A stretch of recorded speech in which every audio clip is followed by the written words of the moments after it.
obviously no doubt getting back late from what ended up being a frustrating night, I think, at Sheffield on Tuesday night. I take it you've had a look at the video. You've tried to work out what went wrong, what didn't quite go right. Yeah, been looking back at the game, of course. I would say there was one mainly tactical issue that we need to learn and handle better, is when teams are going a little bit more man orientated in the pressure, high and low. That's the thing we tried before, but I think that's the first time in the new system.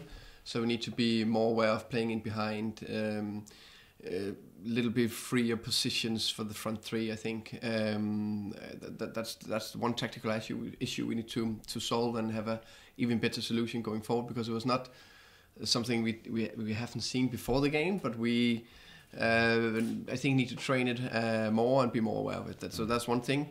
Then the next bit is what went wrong beside that, because we looked, not the same energy. We definitely looked awful on the ball, not our normal qualities. So why is that? A little lack of awareness, or were we too high? There's various questions that you can answer, and what is the right answer? We don't know. That's why we love football. But the things we are aware of and we will look into. For me, it's a completely new game on Saturday because it's home Griffin Park. We know that it's a derby, so everything is almost doesn't have to say anything to the players. They'll just be bang on it and ready to perform. But we need to look into be even how can you say, even better, not prepared, but even find different details that we can add to our away plan. You mentioned that, and you've obviously Griffin Park, where the form has been fantastic, and then the away form isn't so. Just looking at results, it's a bit of a head scratcher, isn't it? The real difference between the home and away form. You're not alone in that. Other teams suffer. Have you thought what it may be? No, I think there's a lot of how can you say.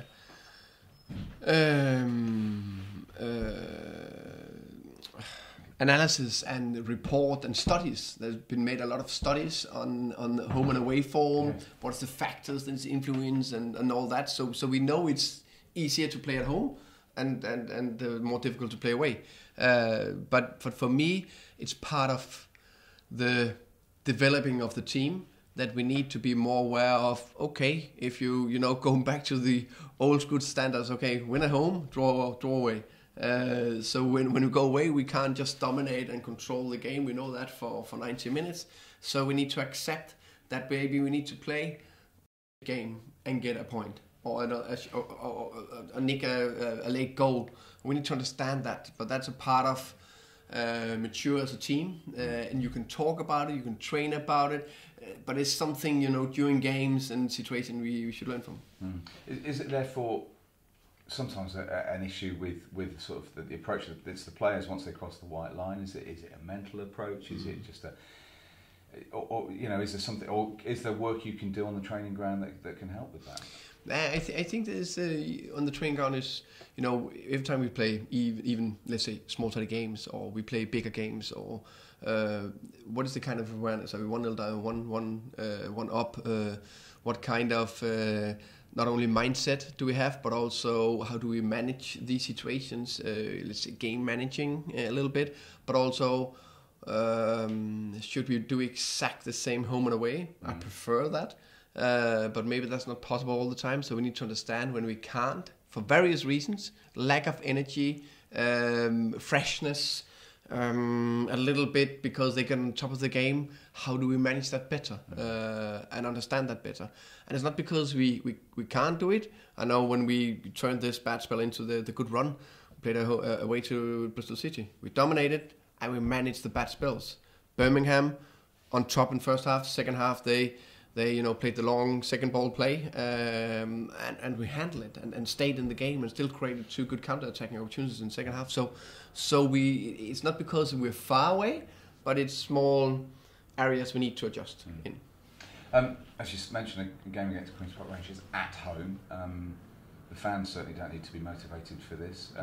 Do the players get a sense of how much how different a derby is, a game against Queen's Park Rangers, certainly what happened earlier this season. Yeah, definitely. We know it's a massive game for the fans, for the club. We're totally aware of that, and we know Griffin Park will be bang on it. The fans will be right behind us, and we will go forward on Saturday. But also, it's one of these games where I feel the same tension like I did in the Brøndby Copenhagen derbies in Denmark, that you don't have to say much to the players because they're there. The arousal level is boom up there.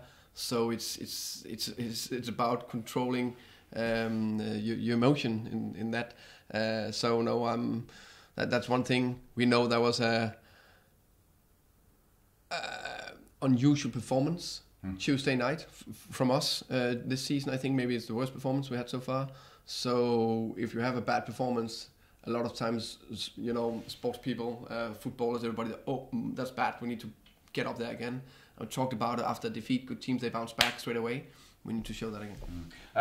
QPR ended their long run actually of losing games, certainly in the league, but with an impressive victory against Leeds United. They've got danger. They've got dangerous players. They've got players that can hurt. They've got some good structure, and you're taking on obviously a manager who's previously managed England as part of his career. So I mean, it's a challenge, isn't it? Despite the fact they're on that poor run, they've got some quality that you have to be aware of. Oh yeah, they have quality. They have good quality, definitely. I think. SA Freeman. I think they are some of the key players for them that can they can hurt every team, and we know they're well set up. We've been looking back on in that bad run. They didn't do that bad. Yeah, they lost the games, but we know in Championship, I remember other teams that had a bad run and didn't win in a lot of games, and it's small details that change it. So we are very aware that it's not going to be easy, especially not in a derby, because they will just be banging the game longer time of the game. No, we're aware of the danger. Two clubs very close points-wise at the moment, going into this final spell of the season. What are the targets realistically now for Brentford for the back end of the season? What are you targeting as a finish? For me, of course, I'm also thinking, what could be possible and stuff like that. But I'm just so aware if we look too far ahead, we will lack the focus in the moment of the training of the game. So for me, it's I know it's very boring, but it's one game at a time. We need to do everything we can to win on Saturday, and then take from there. About the squad for Saturday, obviously Camo missed out midweek. Yeah. How is he, and how are other players? Camo is doubtful. I haven't got the latest update, to be fair, on him today, because it's one of these days where it's half restitution, half training, 2 days after the game. Doubtful. Rico Henry is out still. Lewis McLeod is still out. Emiliano Marcondes is getting closer and closer. He's back on the grass, training with the group. Hopefully get some beating minutes soon, so he'll be closer and closer to the squad, which is pleasing. Beside that, there shouldn't be Luke Daniels.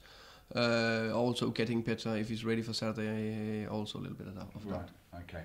So I mean, you've got a little bit of room to work, but you still one or two players who you would like to have in there. Rico obviously gives you that balance on the left hand side and frees up players to possibly be on the right or have some adaptability. So you're still working with one or two depletions in the squad. Yeah, we are, but I think the squad have been done really well, handled it well. Players playing in different positions, especially Sergi Henry. You can say Mo will be better to the right side, but he handled the left-sided wing back very well, helping the team. Justin Kekron stepped in instead of Mokotjo on Tuesday night, so I think they do well to step in and help the team. So I'm confident going forward that we'll solve the issues we are facing. But of course, we want our best players to be available. I know probably the answer to this, but I'll ask you again at this stage. I mean, looking further ahead with players that are coming to the end of their contracts though in the summer, any closer to making decisions about players that will be still here next year or potentially still here next year? Not any closer in terms of that. We will of course update as soon as possible if we take a decision. Sometimes we try to, sometimes we always try to plan ahead. Yeah. But we also know football is very flexible, so sometimes we want to plan this and then maybe we actually go that way. But it's definitely a big area for us, the recruitment. And recruitment is also what do we do with the current squad. So both are things we are spending a lot of time on this moment.